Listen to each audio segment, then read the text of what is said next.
एक और बड़ी खबर, बड़ा अपडेट आपके सामने। इजराइल के रिहायशी इलाकों में हमले का एक वीडियो सामने आया, वो हम आपको दिखाने जा रहे हैं। फिलिस्तीन के आतंकी ग्रुप ने इजराइल पर हमला किया है। हमले के बाद कई शहरों के रिहायशी इलाकों में आग लगा दी गई, वहां पर आग की लपटें नजर आई हैं। तो एक के बाद एक इजराइल से वीडियो सामने आ रहे हैं। फिलिस्तीन के हमले के बाद से कई शहरों की तस्वीरें हैं। ये देखिए, ये जो तस्वीर आप देख रहे हैं, रिहायशी इलाकों में हमला किया गया और इस बिल्डिंग में आग लगी है।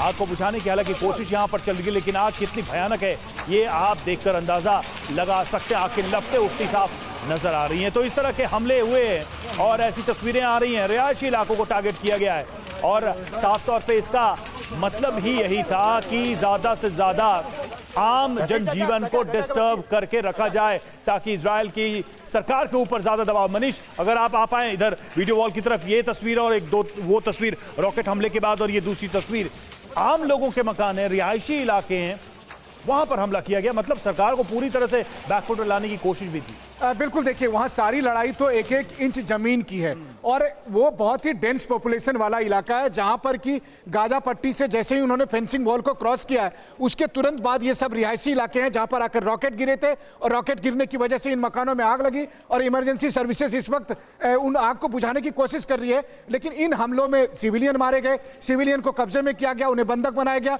अब मिलिट्री की तो बात ही नहीं है अभी तक। अगर स्ट्रेटजी ये तो नजर नहीं आती कि सिविलियंस को टारगेट करो तो एक कंफ्यूजन क्रिएट कर दो कि हम सिविलियंस को बचाएं या फिर हमास के खिलाफ लड़ाई लड़ें। देखिए हमास का मैं अभी स्टेटमेंट बिल्कुल, और देखिए एक बड़ी खबर आ रही है मनीष, इसका रुख कर रहे हैं। फिलिस्तीन के राष्ट्रपति का पहला बयान सामने आ गया, हमें अपनी रक्षा का अधिकार है, ये फिलिस्तीन के राष्ट्रपति महबूब की तरफ से कहा गया है। तो आप देखिए फिलिस्तीन की तरफ से भी ये बयान आया है। इससे पहले हमने आपको दिखाया जो इजराइल की तरफ से बयान सामने आया, लेकिन अब फिलिस्तीन के राष्ट्रपति क्या बोल रहे हैं, हमें अपनी रक्षा करने का पूरा अधिकार है। संदीप त्रिपाठी जी, इस बयान को कैसे समझा जाए? पूरे अधिकार की बात कर रहे हैं क्या? इसके जरिए वो एक मैसेज देने की कोशिश कर रहे हैं कि हम अकेले नहीं है बल्कि हमारे साथ और भी लोग खड़े हुए हैं। जी, आपने सही कहा और मैं ये बात पहले भी कह चुका हूँ कि ये पूरी रणनीति का हिस्सा था। ये कोई सडन प्रोवोकेशन नहीं था कि अचानक हमास ने अटैक कर दिया है। और इसीलिए आप देखिए कि क्रोनोलॉजी देखिए इवेंट्स की कि जब हमास से अटैक करता है तो इजराइल अपने एक्शन में आता है। जब इजराइल एक्शन में आता है तो पूरा का पूरा जो सिस्टम है, पूरा पॉलिटिकल सिस्टम है पैलेस्टाइन का, वो पूरी तरह से तैयार है कि क्या स्टेप बाय स्टेप हम कदम लेंगे। तो ये जो स्टेटमेंट है अपने तरफ से ये प्रदर्शित करता है कि पूरी तरीके से पैलेस्टाइन तैयार है इजराइल से लड़ने के लिए, अपने अस्तित्व को बचाने के लिए। और स्पेशली जो करंट में जो रिजीम है, मैं आपको बता दूं इजराइल में, बहुत ही हार्डलाइनर, बिल्कुल जो हार्डकोर नेशनलिस्ट है। तो एक डर है पैलेस्टाइन को और हमास को कि कहीं ना कहीं गाजा पर, वेस्ट बैंक और ये ईस्ट यरूशलेम का जो पार्ट है वहां पर भी ये पूरी तरीके से कब्जा ना कर ले। तो एक तरह से ये एग्रेशन का पोस्चर है। बिल्कुल बिल्कुल। और ये हमला अभी जैसा कि लगातार हम कह रहे हैं कि अनप्रेसिडेंट, अभूतपूर्व हमला है। ऐसा हमला हमने पहले कभी नहीं देखा हाल के दिनों में इजराइल में। और इजराइल में हमले के बाद अफरा तफरी का माहौल है, हजारों लोगों के एक साथ भागने का वीडियो भी सामने आया। रॉकेट अटैक के बाद भगदड़ मची और इस वीडियो में साफ देखा जा सकता है कि किस तरीके से लोग भागते नजर आए हैं। हजारों की संख्या में लोग भागते नजर आए। ये देखिए वीडियो।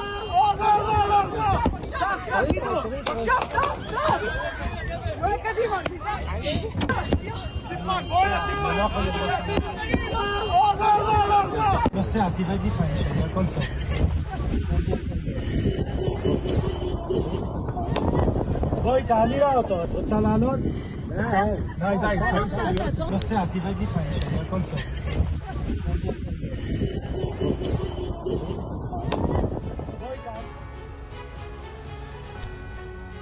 तो आप देखिए इजराइल और फिलिस्तीन के बीच दुश्मनी नई नहीं है।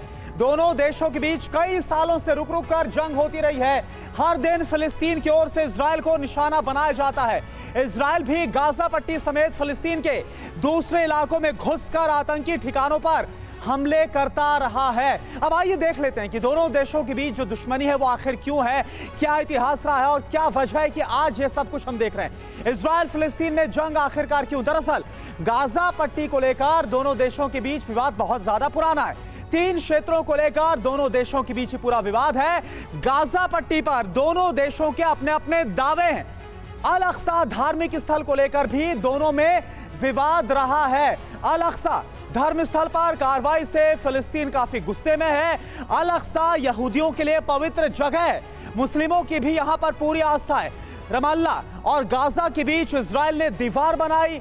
दीवार को लेकर दोनों देशों के बीच तनाव काफी ज्यादा बढ़ा। बीते कुछ महीनों में फिलिस्तीन की ओर से हमले काफी तेजी के साथ बढ़े हैं। बीते कुछ महीनों में इजराइल में आतंकी हमले भी काफी तेज हो गए हैं, जो फिलिस्तीन समर्थित हमास है।